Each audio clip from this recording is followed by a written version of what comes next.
Hello friends, welcome to my YouTube channel. પતરીના ભજીયા બનાવ્યા છે, બધાએ ઘરે બનાવ્યા જ હોય છે.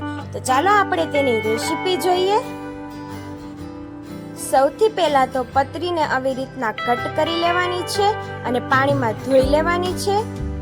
આટલી મીડિયમ સાઈઝની પતરી કટ કરવાની છે.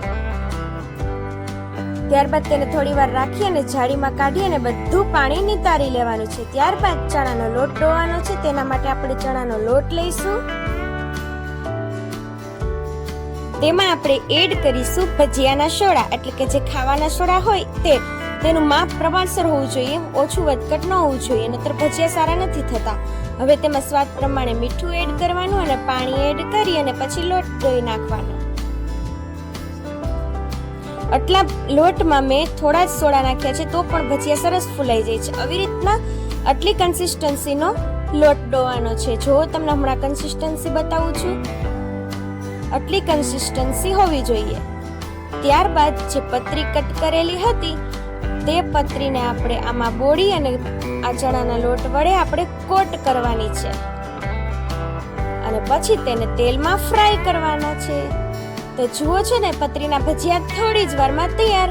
ચોમાસું હોય અને વરસાદ આવ્યો હોય ત્યારે તમને ભજીયા ખાવાનું મન થાય તો એક વખત જરૂર ટ્રાય કરજો અને મને કમેન્ટમાં કહેજો કેવા બને છે. અને જો તમને અમારો વિડીયો ગમે તો વિડીયોને લાઈક કરો, કમેન્ટ કરો અને વધુમાં વધુ શેર કરો. અને આવા નવા વિડીયો જોવા માટે યુટ્યુબ ચેનલને સબસ્ક્રાઇબ કરી નાખજો. હવે જોઈ શકો છો તમે, આ પતરીના ભજીયા સરસ ફ્રાય થઈ ગયા છે અને કેટલા સરસ ફૂલી ગયા છે.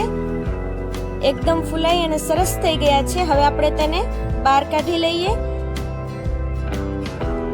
અને એક બાઉલમાં કાઢી લઈએ. પછી તમે તેને ચટણી સાથે સર્વ કરી શકો છો. તો જુઓ, થોડી જ વારમાં ગરમા ગરમ પતરીના ભજીયા તૈયાર થઈ ગયા. તમે પણ એક વખત ઘરે જરૂર ટ્રાય કરજો. Thank you.